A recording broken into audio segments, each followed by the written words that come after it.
오늘 이 아침 저와 여러분에게 주시는 하나님의 말씀은 신약성경 누가복음 제19장 28절로 40절까지의 말씀입니다. 제가 준 성경으로는 129면에 기록이 되어 있습니다.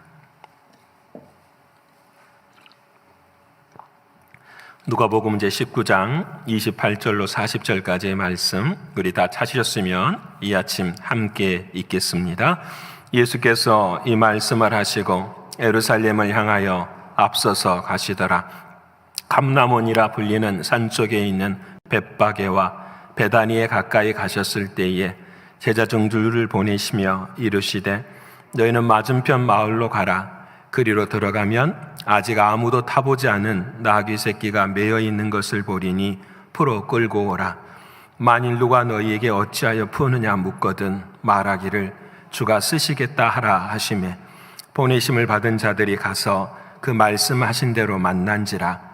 나귀 새끼를 풀 때에 그 임자들이 이르되 어찌하여 나귀 새끼를 푸느냐 대답하되 주께서 쓰시겠다 하고 그것을 예수께로 끌고 와서 자기들의 겉옷을 나귀 새끼에 걸쳐놓고 예수를 태우니 가실 때에 그들이 자기의 겉옷을 길에 펴더라.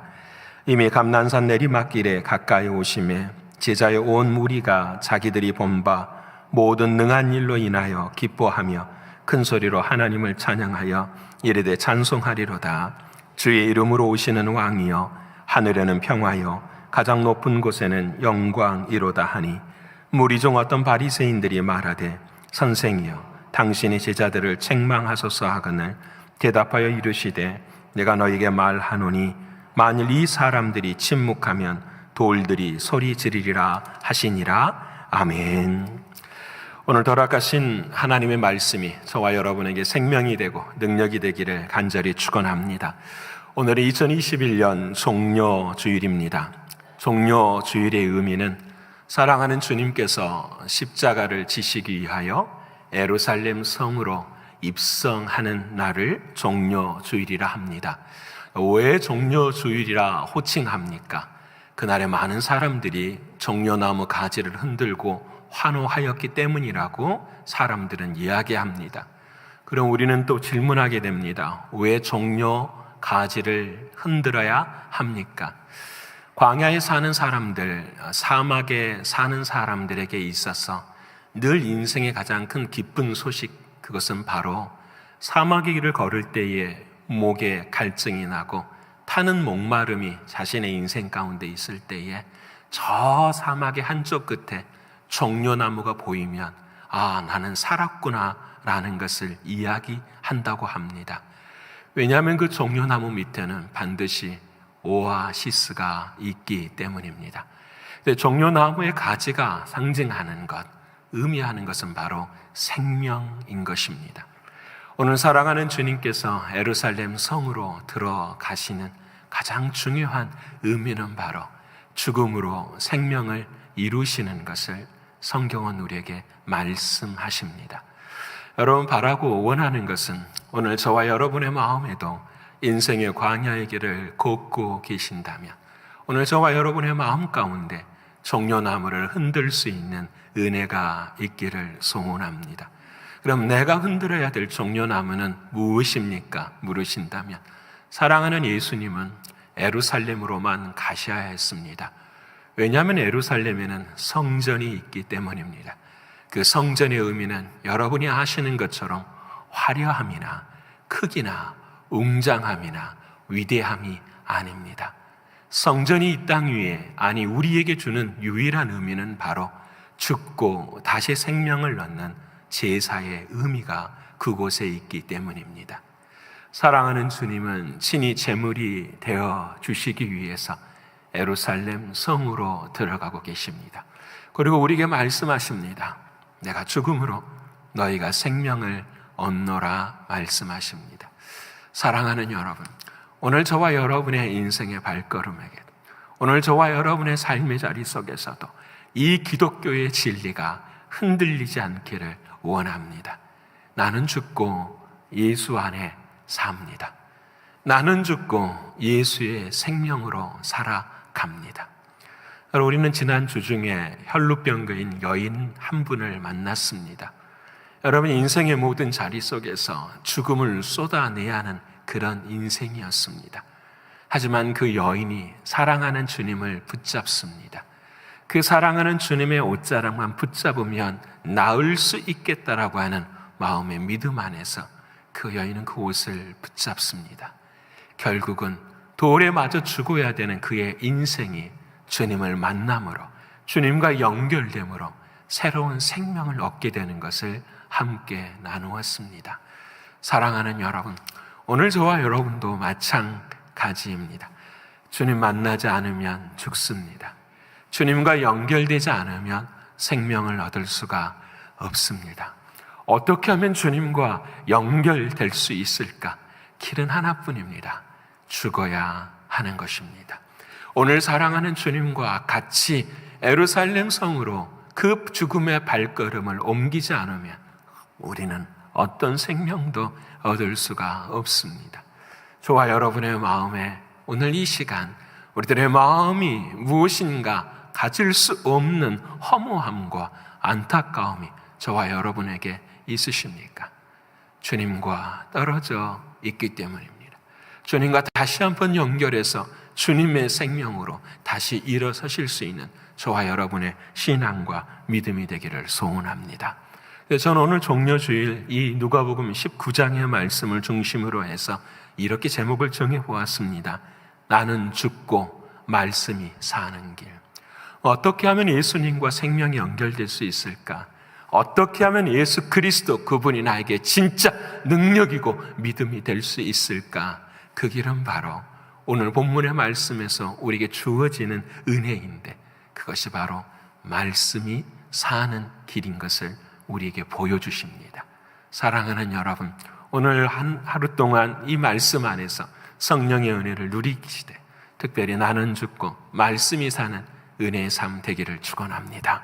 우리 옆에 분하고 한번 할까요? 나는 죽고 말씀이 살아야 됩니다.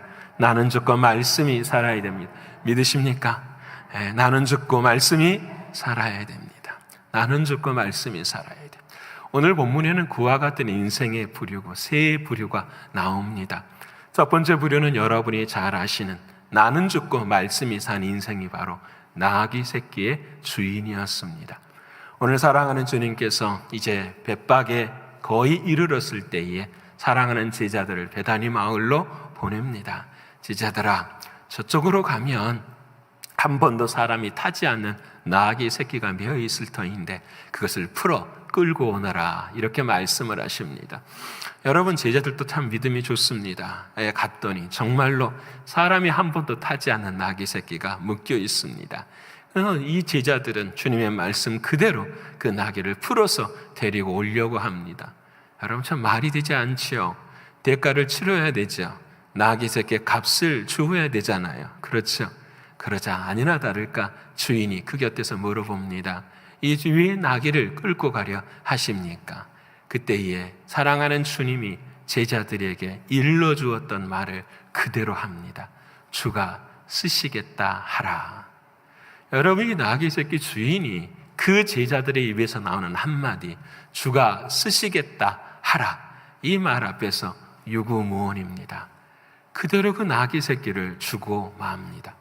저는 이 대목에 도대체 이해를 할 수가 없습니다. 도대체 이 나귀 새끼, 나귀의 주인은 어떠한 믿음을 갖고 있는 사람이었을까? 어떤 세상의 생각을 가지고 살아가는 사람이었을까? 당연히 대가를 요구해야 되고 당연히 제자들도 그 대가를 지불해야 되는 것이 세상의 이치고 우리의 삶의 모습인데 어떻게 그저 줄 수 있는 그 자리에 설 수 있었을까라고 하는 거죠. 사랑하는 여러분, 오늘 저와 여러분의 인생에 사랑하는 주님이 이 종려주일에 우리들의 가난 그 어떤 것을 주가 쓰시겠다라고 말씀하시면 여러분, 그것이 무엇이든 상관없이 아멘 하실 수 있으십니까? 여러분이 나귀 주인은 이름도 기록되지 않은 이 한 사람의 인생은 그냥 그 앞에서 아멘 하고 그 나귀를 주님께 드립니다. 이 사람이 가지는 믿음은 무엇이었을까? 우리는 너무나도 잘 알고 있습니다. 이 사람에게는 믿음이 있었습니다. 어떤 믿음이 있었냐면 바로 말씀에 대한 믿음이 있었습니다. 여러분, 저 지난주에 우리가 드라마 바이블을 읽게 되었어요. 그 중에서 특별히 스가랴 선지자를 읽게 되었습니다. 이 스가랴 선지자의 말씀을 읽을 때에 중요한 것은 이 선지사가 언제 기록이 어떤 이유로 하나님께서 말씀을 주셨는지를 우리는 알아야 합니다. 사랑하는 주님의 예정과 섭리 가운데 이스라엘 민족이 바벨론에 70년의 포로 생활을 했습니다. 말할 수 없는 어려움과 안타까움을 경험하는 그때였습니다. 하지만 70년이라는 시간이 지나고 하나님의 때가 이르러서 이스라엘 백성들 중에 남은 자들이 이스라엘 땅으로 다시 돌아가게 되었습니다. 돌아가면서 그들은 찬양하며 기뻐합니다. 하나님의 은혜가 너무 커서 감사했습니다. 가서면은 성벽을 짓고 성전을 다시 세우리라. 우리의 신앙이 다시 회복되리라. 굳은 결단과 믿음으로 이스라엘 땅에 도착을 했습니다. 가서 막상 본 이스라엘은 너무 처참한 상황이었습니다. 그 무엇도 성전을 지을 수 있는 형편이 되지 않았습니다. 심지어는 사마리아인들이 그 성전을 짓고자 하는 사람들을 공격하고 그들을 위협하는 그런 상황 가운데 있었습니다. 돌아올 때에 첫사랑과 첫 마음들은 다 사라져버리고 14년이라는 시간이 흘렀습니다.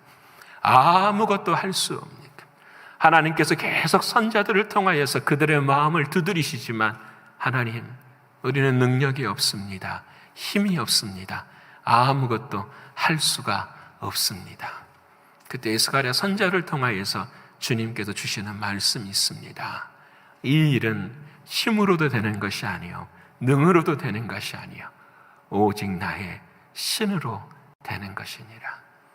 너가 하는 것이 아니라 하나님이 하신 것이라. 하나님이 하실 때에 유일하게 한 가지 너에게 원하는 것은 무엇이냐면 할 수 있다는 믿음인 것을 하나님은 우리에게 말씀하십니다. 그리고 그 일을 이루실 그 왕이 이 땅에 오십니다. 그러면 스가랴 9장 9절의 말씀을 우리들에게 베풀어 주십니다. 우리 같이 한번 읽어볼까요? 시온에 따라 크게 기뻐할지어다. 예루살렘에 따라 즐거이 부를지어다. 보라, 내 왕이 내게 임하시나니 그는 공의로우시며 구원을 베푸시며 겸손하여서 나귀를 타시나니 나귀의 작은 것 곧 나귀 새끼니라. 아멘. 700년이라는 세월이 흘렀습니다. 로마의 압제와 압정 가운데 살아가는 이 나귀의 주인 이 한 사람의 마음도 힘들고 어려웠습니다. 그런데 여러분, 이 한 사람의 인생에 살아가는 한 가지의 사명이 딱 하나였어요. 스가랴서 9장 9절의 말씀이 자기의 인생 가운데 이루어질 것을 믿고 산 사람이었어요. 여러분 생각해 보십시오. 단 한마디의 말씀이 자신의 인생을 바라보면서 언젠가는 이 말씀이 이루어질 거야. 이 말씀이 주인 되어 살아가는 인생. 어려움이 어찌 없었겠어요. 모든 사람이 다 하나님의 말씀을 저버리고 살아가는 이때 700년 전에 주었던 그 말씀이 아직까지도 이루어지지 않는 그 삶의 현장 앞에서 정말 하나님은 살아계시느냐 많은 사람들이 뒤돌아서서 돌아갈 때에 이 나귀 주인은 오늘도 그 아무도 타지 않는 나귀 새끼를 지키며 보호하고 있습니다. 설령 누가 탈까? 설령 누가 만질까? 설령 누가 어렵게 할까? 하면서 그의 마음에 한 켠에 한 가지, 오늘일까 그 말씀이 이루어질 날이, 내일일까 그 말씀이 이루어질 날이. 계속해서 세상의 삶은 자기들의 마음 가운데 주인이 되려고 하지만 이 나귀의 주인은 끝까지 하나님의 말씀이 내 삶의 주인 되기를 원하는 그 믿음이에요. 자기는 죽어요. 그리고 말씀이 주인 되어지는 삶을 끝까지 살아가요. 저는 이 문장을 기록하면서 하나를 생각하게 돼요. 하나님, 나에게도 이 세상에 단 하나의 사명이 있다면 무엇일까? 우리 권사님께서 오카리나로 찬양하신 것처럼 단 하나의 사명, 예수 그리스도의 단 하나의 사명, 저와 여러분을 위해 십자가에서 저렇게 피 흘리며 죽으신 그 사랑, 주님의 사명이 단 하나의 사명이라면 오늘 나에게 주신 단 하나의 사명은 무엇일까? 여러분, 그 사명을 사랑하는 주님은 오늘 우리를 회복시키기를 원하시는 것입니다. 하나님의 말씀이 주인 되어지고 그 말씀대로 이루시는 그 놀라운 하나님의 역사를 우리에게 보여주십니다. 정료주일의 의미는 바로 이런 것입니다. 세상이 이루어지는 것은 하나님의 말씀대로 이루어지는 것이고, 주님께서 예루살렘에 들어가셔서 십자가에 죽으시는 모든 것도 하나님의 말씀대로 이루어지는 것이라. 근데 그 말씀의 중심이 무엇이냐? 바로 너희를 향하신, 나를 향하신 주님의 사랑이라는 거예요. 여러분, 오늘 그래서 이 날은 참 눈물이 있지만 그 눈물 속에 감사가 있는 날이에요. 서럽고 억울한 날이기도 하지만 이 서럽고 억울함 앞에서 우리를 다시 새롭게 하시는 주님의 그 사랑이 우리들의 마음 가운데 서슬퍼렇게 마음에 자리 잡는 날이 바로 이 종료주일의 아침이에요. 사랑하는 여러분, 마냥 기뻐할 수만은 없지만 기뻐해야 하는 것이 하나님이 주시는 말씀이십니다. 여러분, 말씀이 주인 되고 계십니까? 우리 지난 새벽에 함께 나누었잖아요. 나아만이라는 장군, 문둥병에 걸렸어. 아무것도 치료할 수 있는 사람이 없는 인생의 광야에 저 멀리 들려주는 오아시스와 같은 은혜가 들려져요. 엘리사를 만나면 나을 수 있겠다라고 이야기해요. 엘리사 가까이 갔더니 엘리사가 하는 말이 요단강에서 7번 씻으면 돼. 그의 마음에 그렇게 하고 싶지를 않았어. 근데 자기 자신을 죽여요. 그리고 그 강에서 목욕을 하기 시작해요. 1번 하고 2번 하고 3번 하고. 처음에는 모든 것이 불만족스러워요. 처음에는 모든 것이 어려웠어요. 그러나 마지막 7번에 갈 때는 그 하나님의 말씀에 믿어져요. 왜 그랬을까요? 나의 인생에는 소망이 없으니까. 나의 인생에는 아무런 생명이 없으니까. 내가 이대로 살아가면 죽는 것이니까. 예수 그리스도 그분의 말씀과 연결되지 않고서는 나는 끝난 인생이니까. 그것이 느껴지고 그것이 받아들여질 때에 비로소 나만의 마음 가운데는 그 하나님의 말씀이 믿어져요. 내가 죽지 않고서는 하나님의 말씀이 내 말씀의 주인이 될 수가 없어요. 내가 놓지 않고서는 하나님의 말씀이 생명이 될 수가 없어요. 생명이 되지 않는 인생은 문둥병 환자처럼 썩어가는 영혼을 가지고 살아갈 수밖에 없는 인생이 우리의 인생인 것을 성경은 말씀하고 계십니다. 사랑하는 여러분, 오늘 저와 여러분의 마음 가운데 나는 죽고 말씀이 살아 움직였었던, 단 하나의 사명을 가지고 살았었던 이 나귀의 주인, 이 사람의 사명을 기억할 수 있는 우리가 되기를 원합니다. 저는 설교를 준비하면서 궁금하더라고요. 이름도 모르고 아무도 기억해 주지 않는 이 사람은 천국 가면 만날 수 있게 되리라. 당신의 이름이 무엇이었는지, 왜 그렇게 했는지 묻고 싶어요. 여러분, 저와 여러분의 인생의 삶 가운데서도 마지막 날 우리가 이 삶을 마지막 끝낼 때에 사랑하는 자녀들이 왜 아버지는 저렇게 사셨을까? 왜 어머니는 저렇게 사셨을까? 세상에 사람들이 어리석다고 바보라고 하는 것처럼 왜 그렇게 살았을까? 왜 예수만 알고 예수의 말씀이 주인 되는 그런 삶을 살았을까? 천국에서 다시 만나는 그날에 사랑하는 자녀들에게, 이해하지 못하는 사랑하는 우리 아이들에게 말해줄 수 있는 우리의 신앙이 되어야 하지 않겠습니까? 이 날을 위해 사랑하는 주님은 오늘 이 예루살렘의 길로 걸어가셨습니다. 우리 모두가 다 이 길에 동참하는 저와 여러분의 신앙이 되기를 축원합니다. 두 번째로 여러분, 나는 죽고 말씀으로 산 사람이 또 나와요. 그분이 누구시냐면 바로 예수 그리스도, 그분이십니다.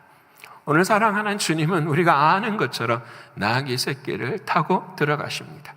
여러분, 그 예루살렘의 초이 인문의 성의 그 놀라운 그 대문은 모든 사람들이 들어가기도 하지만 가장 특별한 행사가 있었을 때가 많았습니다. 전쟁에서 승리한 왕들이 흰 백마를 타고 많은 포로를 이끌고 들어가는 곳이 바로 그 예루살렘의 성의 초입의 인문이었습니다.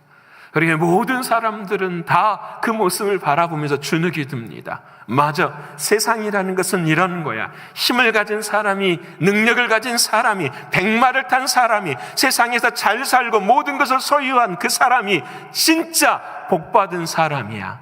세상의 가치는 그렇게 평가하고 우리를 재단합니다. 하지만 그렇게 타고 가실 수 있는 사랑하는 주님은 모든 것을 버리시고 나귀를 타고 들어가십니다. 사람들은 조롱합니다. 뒤뚱거리는 나귀 위에 왕이라고, 만왕의 왕이라고 하시는 예수 그리스도라는 그 사람이 그 모습으로 들어갈 때 많은 사람들은 어떻게 생각했을까?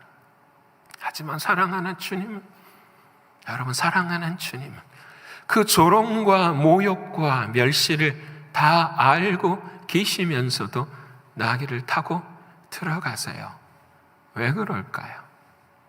답은 하나 아닙니까? 그것이 하나님이 예언하신 말씀이기 때문이에요.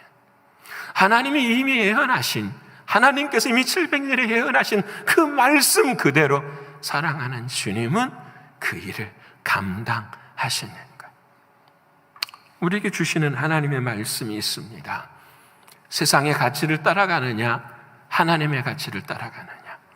하나님의 말씀을 따라서 나귀 주인처럼 사는 것은 쉽지 않은 일이지만 조금 더 구체적으로 한 가지를 더 생각해 보면 예수님처럼 그 말씀이 때로는 세상의 가치를 넘어서서 하나님의 나라의 가치를 웅변할 때에 진짜 우리는 그 하나님의 가치를 이겨낼 수 있는가라는 거죠. 그 하나님의 가치를 붙들 수 있는가? 이것이 우리에게 신앙이라고 주님은 말씀하고 계신. 왜냐하면 하나님의 가치를 붙잡는 예수는 나귀 새끼를 타셨어도 하나님의 아들이셔요. 사람들이 조롱하고 모욕과 멸시를 한다 하실지라도 그 예수님은 변하지 않는 만왕의 왕이세요. 여러분, 사랑하는 주님은 사랑하는 사람들에게 이것을 보라고 말씀하시는 거예요. 너가 믿는 신앙, 우리가 허락하시는 믿음의 말씀, 하나님이 말씀하시는 그 진리는 세상의 가치에 따라서 휘둘리지 아니에요.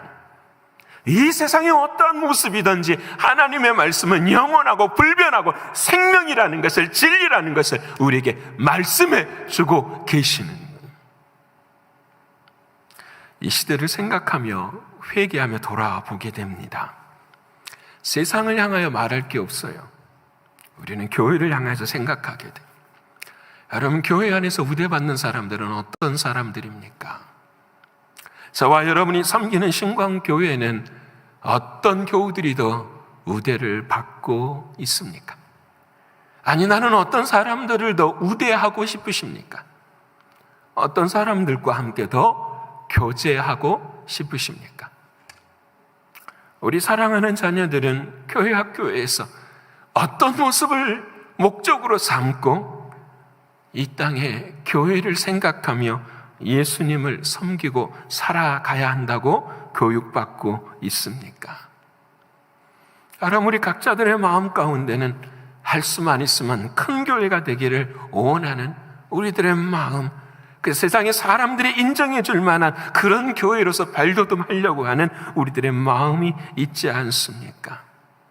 그래서 교회 안에는 때로 세상이 가질 수 없는 힘과 권력의 싸움이 세상보다 더 치졸하게 이루어지는 것, 오히려 세상의 부익부나 빈익분보다 금수저와 흑수저의 나눔보다도 더욱더 교회 안에서는 뒤도 돌아보지 않는 갈등과 아픔이 우리 안에 있지는 않습니까?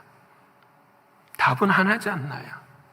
교회 안에서도 하나님의 가치가 아니라 세상의 가치로 살아가는 것. 그렇게 인정받기를 원하고 그렇게 쓰임받기를 원하고 그렇게 원하는 그 자리에 사랑하는 주님은 오늘 나귀를 타시며 우리에게 말씀합니다. 아니라고 말씀하십니다. 내가 걸어가는 길은 세상의 가치를 반영하는 걸음이 아니라 하나님의 가치를 나타내는 걸음이라고 말씀하십니다. 이를 위해 내가 죽고 하나님의 말씀이 살라고 우리들에게 말씀하십니다. 여러분, 갈라디아서 6장 14절에 주님이 주시는 말씀이에요. 우리 같이 한번 읽어볼까요? 자, 시작. 그러나 내게는 우리 주 예수 그리스도의 십자가 외에 결코 자랑할 것이 없으니 그리스도로 말미암아 세상이 나를 대하여 십자가에 못 박히고 내가 또한 세상을 대하여 그러하니라. 아멘. 여러분, 세상이 무엇일까요? 눈에 보이는 것 아니요. 세상은 내 안에 있어요. 내 안에 거짓자, 내 안에 주님이 말씀하시는 것이 아니라 세상이 중심이 돼요. 내가 주인 되어 살아가는 것, 이것이 세상이에요. 이 세상에 대하여 십자가에 못 박혀 계십니까? 그러지 못한 사랑하는 이들을 위해서 사랑하는 주님은 오늘 또 예루살렘 성으로 입성하고 계십니다. 여러분, 우리는 사울과 다윗을 너무도 잘 알아요. 여러분, 사울의 가치관은 딱 하나였어요. 세상의 가치관이었어요. 자기가 중심이 되기 위해서 하나님마저도 도구로 삼는 자가 사울이었어요. 여러분, 그의 인생은 그 세상의 가치관으로 하나님이 도와주시면 자기가 하나님의 인정받는 사람이라고, 왕이라고 생각하며 살았어요. 그 사울의 인생의 마지막은 벌거벗은 인생이 됐어요. 부끄러운 인생이 됐어요. 하지만 여러분, 그 사울과 반대에 서 있는 다윗의 인생은 참 달랐어요. 아무것도 가진 것이 없었어요. 여러분, 심지어는 골리앗의 싸움 앞에서도 투구도 벗어버리고 갑옷도 벗어버리고 심지어는 칼까지도 다 벗어버리는, 세상의 가치관으로 이것으로 나아가면 승리할 수 있겠다고 말하는 이 모든 것 다 벗어버리고 오직 한 가지만 가지고 나갔어요. 그것이 무엇이지요? 만군의 여호와 하나님의 이름 예수 그리스도, 그분이에요. 여러분, 딱 한 가지였어요. 내가 무엇이 간데 할례 받지 않는 인생이 우리 하나님을 모욕하느냐. 세상의 가치를 높게 하고 세상의 가치가 전부라고 주장하는 이들에게 하나님의 살아계심의 역사를 보여줘 버려. 여러분, 이것이 하나님이 원하시는 승리의 사건이고 오늘 예루살렘 성으로 들어가시는 우리 주님이 저와 여러분에게 주시는 말씀이에요. 사랑하는 여러분, 오늘 저와 여러분 마음 가운데도 예수 그리스도, 그분의 이름이 전부가 되십니까? 그분이면 오늘과 찬양한 것처럼 예수 그분으로만 우리가 노래하며 그분이 내 삶의 의미가 되고 계십니까? 주님, 오늘 죽어도 괜찮습니다. 주님, 오늘 저를 데려가줘도 괜찮습니다. 하지만 주님, 그 전에 내 삶의 의미가, 뜻이, 아니 전부가 오직 예수 그리스도, 그분이 되기를 소원합니다. 그분 안에 내가 죽고 그분 안에 내가 다시 살기를 원합니다. 세상보다 천국이 더 좋은 것을요, 내 곁에 있는 모든 사람보다 나와 함께 하시는 영원하신 하나님이 더 좋은 것임을 오늘도 믿음으로 고백하며 걸어가는 이 세상, 이 믿음, 이 가치관, 이것이 주님이 원하시는. 사랑하는 여러분, 나는 버려야 합니다. 나의 직분, 나의 명예, 나의 고집, 나의 삶, 그건 나가 아니에요. 나는 내 눈에 보이는 것으로 살아가는 것이 아니라 내가 거하고 있는 예수 그리스도, 그분 안에서 나를 보게 되고 나를 이해하게 되고 그분 안에 선택이 나의 길이며 나의 신앙이 되는 것이에요. 여러분, 그렇게 감정에 붙들리지 않아야 돼요. 늘 언제나 상황에 붙들리지 않으셔야 돼요. 나는 언제나 내가 아니라 예수 안에 나라는 사실을 잊지 않는 저와 여러분 되시기를 축원합니다. 그렇게 사랑하는 여러분, 우리는 늘 언제를 살아요? 어제를 사는 것도 아니고 내일을 사는 것도 아니고 언제 살아요? 오늘을 살아요. 지금을 살아요. 아브라함의 하나님, 이삭의 하나님, 야곱의 하나님, 조상 때부터 섬겨온 그 하나님이 아니라 어제나 오늘이나 영원토록 변함없으신 나의 주님, 그분을 나는 사랑하고 사는 거예요. 그분이 오늘 나의 삶의 주인일 때에 나는 죽고 말씀이 사는 것입니다. 사랑하는 여러분, 이 은혜와 이 은혜가 저와 여러분의 마음 가운데 충분히 임해지기를 소원합니다. 세상은 변해도 누구는 변하지 않아요? 예수님 변하지 않아요. 내 몸이 아파도 예수님은 변하지 않아요. 내 삶이 사람들이 보기에 무너지는 것 같아도 내 안에 예수님은 변하지 않아요. 여러분, 이것이 주님이 주시는 은혜이고 믿음이에요. 여러분, 이 믿음이 저와 여러분의 승리를 경험하는 은혜가 되시기를 축원합니다. 세 번째로, 나는 죽고 말씀 안에 또 살아요. 누가 살까요? 오늘 사랑하는 제자들의 모습이 나와요. 오늘 35절과 36절의 말씀을 우리 같이 한번 읽어볼까요? 자, 시작. 그것을 예수께로 끌고 와서 자기들의 겉옷을 나귀 새끼 위에 걸쳐놓고 예수를 태우니 가실 때에 그들이 자기의 겉옷을 길에 펴더라. 아멘. 자, 이제 사랑하는 주님께서 여러분 오늘 본문의 말씀을 예루살렘 성에 입성하시는 이 놀라운 하나님의 애언의 말씀이 이루어지는 모든 것들에 초점을 두셔야 돼요. 여러분, 이게 포커스예요. 이해되십니까? 그 밑에서 살았었던 무리들, 제자들, 이 다음에 다 배신하고 배반해요. 여러분, 배신하고 배반한 그것이 중요한 것이 아니라 오늘 이 자리에 하나님께서 왜 예수 그리스도를 예루살렘 성으로 보내시는 하나님의 진정한 뜻이 무엇인가를 우리는 보고 깨달아야 돼. 사람에게 초점이 있는 것이 아니라. 그래서 오늘 세 번째 마지막에 그 초점은 무엇이냐면 바로 이 제자들과 무리들의 모습이에요.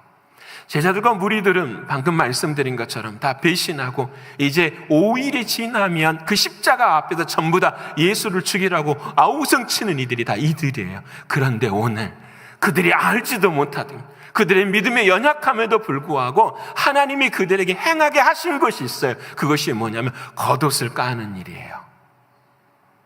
여러분, 이 대목이 참 아무것도 아닌 것 같지만 깊이 묵상해 보면 정말 중요한 거예요. 여러분, 이스라엘 백성들에게 겉옷은 굉장히 중요한 것입니다. 여러분, 겉옷은 여러분이 아시는 것처럼 단순한 겉옷이 아니에요. 그냥 추운 저녁에 그 광야와 사막에서 이불이 없어서 덮고 자는 옷이 겉옷이 아니에요. 여러분, 어제도 제가 밖에를 나갔다가 유대인들을 보게 됐어요. 유대인들을 보면은 유대인들은 안식일에 위에 겉옷을 항상 입잖아요. 근데 그 겉옷보다도 더 중요한 게 있어요. 그것이 뭐냐면 그 겉옷은 내 귀퉁이에 달린 옷술이에요. 여러분, 유대인들 하얀 줄 보이시죠? 그 옷술이에요. 그 옷술은 원래 하나님이 만들라고 말씀하시는 것처럼 청색끈으로 만들어야 되는 것이에요. 근데 그 옷술이 의미하는 것이 무엇이냐면 다른 게 아니에요. 세상의 사람들과 너희가 하나님을 믿는다고 하는 것을 보여주는 상징이 뭐예요? 옷술인 거예요. 그래서 그들이 겉옷을 입고 다니는 거, 그 겉옷 위에 옷술을 담는 것은 바로 나는 누구의 사람이라는가, 하나님을 믿는 사람이라는 것을 어떻게 해요? 상징하는 거예요. 근데 여러분, 이 인생이 세상을 살아나가다가 정말 힘든 일이 있어요. 재정적으로 너무 궁핍해서 모든 것에 자식들이 먹지 못하는 상황까지 될 때가 있어요. 그때의 이 마지막 아버지가 할 수 있는 유일한 일이 무엇이냐면 이 겉옷을 갖다 파는 거예요. 그 당시에 이 겉옷이 바로 크레딧 카드와 같은 상징의 의미를 갖는 거예요. 이건 무엇이냐면 내가 하나님을 믿는 사람으로 공고한데 이 나의 하나님을 믿는 이 신앙을 당신에게 드릴 정도로 내 삶 속에서 이것이 필요하다. 그러게 당신으로 인해서 내가 은혜를 얻기를 원합니다라는 거예요. 이게 겉옷의 상징이에요. 그래서 일생일대에 딱 한 번만 그 일을 해요. 자기의 목에 칼이 들어올 때에 이 겉옷을 어떻게 해요? 신분의 증명서로 드리는 거예요. 이게 바로 겉옷의 의미예요. 근데 오늘 이 겉옷을 제자들이 어때요? 예수님 밑에다가 깔아요. 그리고 그 길 위에다가 깔아요. 여러분, 많은 일들을 할 수 있었지만 왜 하나님은 그들의 마음을 도움하셔서 믿음 없는 자들에게 그 일을 하라고 하시는 것일까요? 답은 하나 아니겠어요? 정말 큰 뜻을 그들에게 보여주시고자 하시는 거예요. 뭘까요? 너희들이 율법으로 살았지 않느냐? 너희들이 행함으로 살았지 않느냐? 되더냐 안 되더냐? 안 되는 거야. 그 안 되는 것을 어디에 깔라? 내 밑에 깔라라는 거예요. 내가 그것을 어떻게 하리라? 덮어주리라 말씀하시는 거예요. 그래서 사랑하는 주님께서 그 겉옷 위를 어떻게 해요? 안고 그 길을 따라서 걸어가시는 거예요. 이 말을 그림으로 그리면 그들을 안고 걸어가시는 거예요. 포기하고 절망하고 안 되는 그 삶을 붙들고 사랑하는 주님께서 이끌고 걸어가시는 거예요. 이 그림을 좀 더 그려볼까요? 그 그림을 바라보면 예루살렘 성에서 사랑하는 주님이 하시는 일을 보여주시는 거예요. 예루살렘 성전에는 법궤가 있잖아요. 그 법궤는 여러분이 잘 아시는 것처럼 세겜나무로 만드는 거예요. 아카시아 나무로. 정말 볼품없어요. 나무 이렇게 불쏘시개로밖에 쓸 수 없는 그런 것을 짜서 법궤로 만들어요. 근데 그 법궤 안에는 여러분 아시는 세 가지가 들어있어요. 하나는 십계명의 돌판이에요. 또 한 가지는 아론의 쌍난 지팡이에요. 또 한 가지는 만나예요. 여러분 아시는 것처럼 십계명의 그 율법은 그걸 바라보면서 하나님, 내가 의인이 아닙니다. 나는 죄인일 수밖에 없습니다. 고백하는 게 그 죄의 모습이에요. 두 번째로 아론의 쌍난 지팡이, 하나님의 권위에 도전했었던 그 인생 앞에서 하나님의 하나님 되심을 말씀하는 것이 바로 아론의 쌍난 지팡이에요.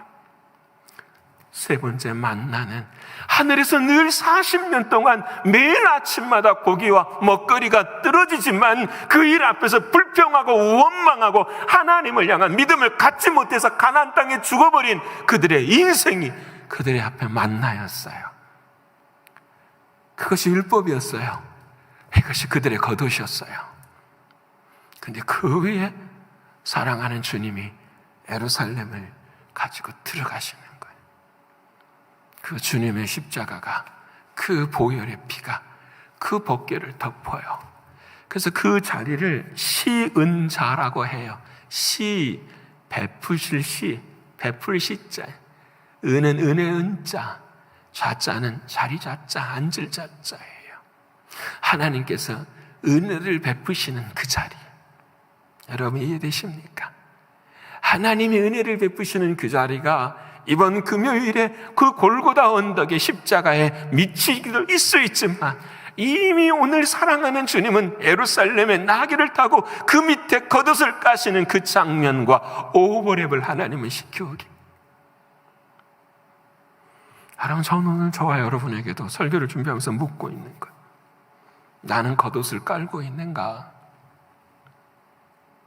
나는 겉옷을 입고 있는 사람이 아닌가? 저 유대인들은 겉옷을 벗어야만 예수를 믿게 돼요. 우리들은 영적인 겉옷을 지금 깔고 계십니까? 아프셔야 돼요. 듣기 힘들어도 들으셔야 돼요. 하나님의 말씀은 나하고 부딪혀야 돼요. 하나님의 말씀은 내 안에 잘 박힌 못처럼 되어야 돼요. 제 자신에게도, 그리고 저와 여러분 모두에게도 오늘 이 아침 주님은 묻고 계시는 거예요. 겉옷을 깔고 있느냐? 사랑하는 여러분, 우리 모두가 다 이 겉옷을 사랑하는 주님 은혜 밑에 벗어낼 수 있는 저와 여러분의 신앙과 믿음이 되시기를 축원합니다. 그 인생이 복받은 자예요. 그래서 로마서 4장 7절과 8절에 이상의 복받은 자가 누구인가 이렇게 말씀하세요. 우리 같이 한번 읽어볼까요? 불법이 사함을 받고 죄가 가리어짐을 받는 사람들은 복이 있고 주께서 그 죄를 인정하지 아니하실 사람은 복이 있도다 함과 같으니라. 아멘.